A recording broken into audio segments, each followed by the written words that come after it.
पार्थ पवार यांच्या कंपनीची ड्युटी सूट देण्याची नवी मागणी समोर येते। पैसे भरण्याची कंपनीची तयारी नाहीये। 6 दिवसात निर्णय घेण्याचा सुद्धा या संदर्भात आता एक प्रस्ताव समोर येतोय। अमेडिया एंटरप्राइजेस LLP या कंपनीने मुंढवा जमीन खरेदी प्रकरणामधील स्टॅम्प ड्युटीमधील 42 कोटींच्या तुटीबाबत राज्य नोंदणी विभागाकडे ड्युटी माफीची विनंती दाखल केली आहे। वकिलांच्या प्रतिनिधीमधून कंपनीनं नोंदणी विभागाकडे सविस्तर सादरीकरण सुद्धा केलेलं आहे। या सगळ्या संदर्भात कंपनीचं असं म्हणणं आहे की जमीन व्यवहारामध्ये दाखवण्यात आलेली किंमत कायदेशीर आणि बरोबर आहे।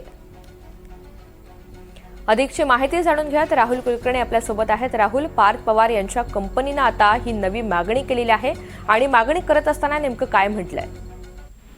2 वकिलांच्या माध्यमातून त्यांनी आपली ही मागणी आपल्या रेव्हेन्यू डिपार्टमेंट स्टॅम्प ड्युटी डिपार्टमेंटकडे केली आणि त्याच्यामध्ये असं म्हटलं की आम्हाला जे सूट देण्यात आलेली होती ती बरोबरच आहे, कारण नियमानुसार आम्ही ती मागितली होती। 300 कोटी रुपयाची जी बाजार मूल्य दाखवलेली आहे ती सुद्धा बरोबर आहे।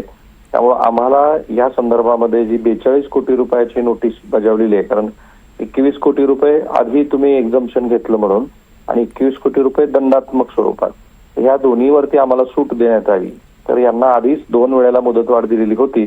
आता फार तर 5 ते 6 दिवसामध्ये या संदर्भामध्ये निर्णय घेतला जाईल आणि त्यांना या सूट दिली की नाही याच्याबद्दलची माहिती येत्या 5 ते 6 दिवसात दिसेल। आपल्याला दिसतंय असं की वेळ कसा तरी मिळवून घ्यायचा, वाढवून घ्यायचा अशा प्रयत्नामध्ये अमेडिया कंपनी आहे आणि त्याच्यातनंच ही अशा पद्धतीचा अर्ज आला असावा। अर्थात आता हे स्टॅम्प ड्युटी डिपार्टमेंटला बघायचं आहे की काय बरोबर आहे आणि काय चूक आहे। निश्चित, धन्यवाद सविस्तर माहितीसाठी। तर स्टॅम्प ड्युटी भरण्यामध्ये आता सूट मागण्यात आलेली आहे आणि या संदर्भात कंपनीचे प्रतिनिधी यांनी त्यांची बाजू मांडली आहे।